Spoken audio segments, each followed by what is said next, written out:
Folks, this video gonna take a look at this fence I've built around the garden. It's not complete yet. Talk about some of the issues I've had, and for the most part, people like the look of it. There's some things I wish I could have done differently, but it is what it is. And at this point, I'd say $1,000 worth of materials here. Not going to start all over again. All right, let's get into it. So we have these 4x4 posts. They're concrete and into the ground, one to two bags, depending on the location. 2x4s have these light hangers here. I absolutely love these. I love the contrast. Hopefully it'll hold up and not get too rusty in the future. Kind of goofy. One set came with nothing but longer screws, which means as you drill these in, you have the potential of running into the one coming across, because the holes on the other side line up perfectly with that, right? They should have been offset. There's a set at Home Depot that is offset, but I think they were like twice the price. So when I originally got these, I got a 50 pack for $60 of those. Then, of course, I didn't order enough. Had to get 30 more, and the 30 cost me $60, and they didn't have the 50. But that is the way that goes. Now, you could hang these on the middle. I think a lot of people have done it that way. However, due to this fencing in here, wanted to have that flush basically with the 4x4. In a moment, we'll go check that out. But I do like the way it looks. You can see, haven't started the other side. Now, one thing that's been interesting is hanging this fencing in here. All kinds of ways to do it. Maybe I should have looked at YouTube. Maybe I should have Googled it. It seems to me the best process would be potentially, and now that I look at it, I have these hangers here that I'll go ahead and put them on. So this isn't how this started, but the way I'm doing it now. So I'll put 3 or 4 hangers in there. I'll drill holes in, screw those in by hand on the other side. And then I will go in and use, they're like fencing clips, and hammer them in, or there's also some that you can use with an electric drill, which can be somewhat painful. But stapling in the middle seems to be the best way to get the slack out. So start in the middle, do one up the top, do one in the bottom, and then you have hopefully a nice straight line. And then I'll just alternate, boom, boom, boom, boom, and keep going out. And next thing you know, I hopefully have a straight line at the end. Now, did that happen every time? No, it did not. And that's unfortunately. One thing also, when you get to a corner, how do you do the corners?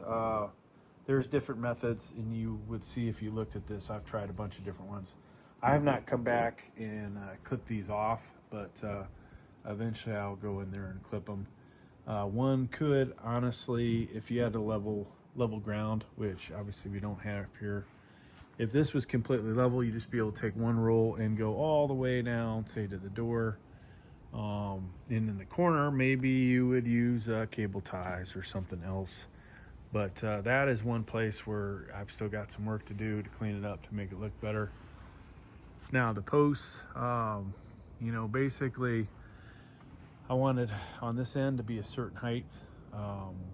The fencing is 40 inches high, so obviously you want to overlap the board by so much, which means that gap between the bottom of that board and the top of that one has to be less than 40, right? So I think I ended up maybe 37, 38 inches. I don't know the exact number, but that provides enough overlap when you're down here. Now, because of the gap here, there's more material at the bottom of this one that has to be trimmed off, and that's just the way that goes. If stuff is level, obviously, or the land is level that you're doing this on, you won't have that problem.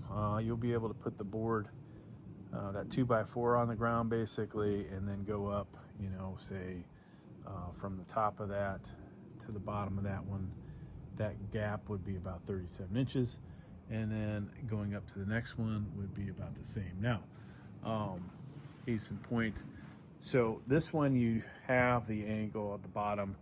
This one is level horizontally as well as that one, and so it, you know, comes out all right, I guess. A lot of different things you can do here attaching the fencing. Let me show you that. There's one way of attaching these. That one doesn't actually come out so good, but these can be used.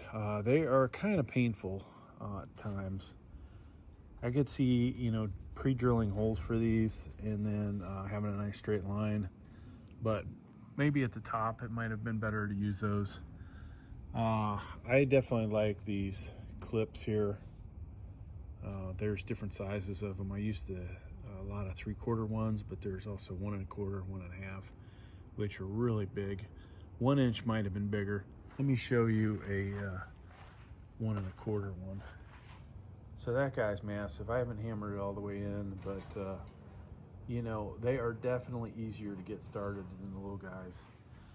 One thing that, you know, might be kind of a pain in the ass is when these things overlap. If you didn't design this that well on the other end,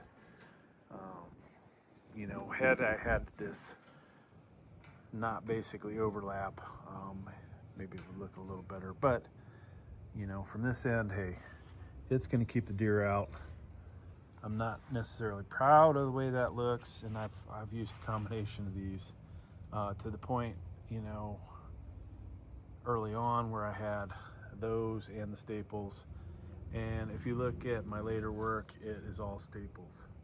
So we've come a long ways. Let's go look at this was the beginning of this, where not necessarily proud of the craftsmanship to what it looks like.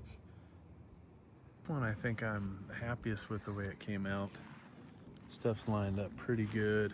It's pretty squared. However, I cut the piece too short. Now, one of the things about that kind of sucks is how do you manage to, you know, keep these in? I found that I can take this and basically hook it over, twist it around and everything, and it's pretty solid. I don't think a deer is going to get that out of there. It's unfortunate that it didn't work out that good, but at this point I don't think I'm going to start all over again. I think it's going to hold. You know, up top it's pretty solid, down here is pretty solid. If a deer busts through here, this is going to get pretty much tore up by all this metal, so hopefully they won't do that. Now, ideally you would have a nice straight line like this, this right piece, and things would come out perfect. All right, that's what you want to see, and unfortunately in some places I don't have that. But as I said, I got better each time I did this, to the point with what's left I feel like we will be much more successful with the quality of this.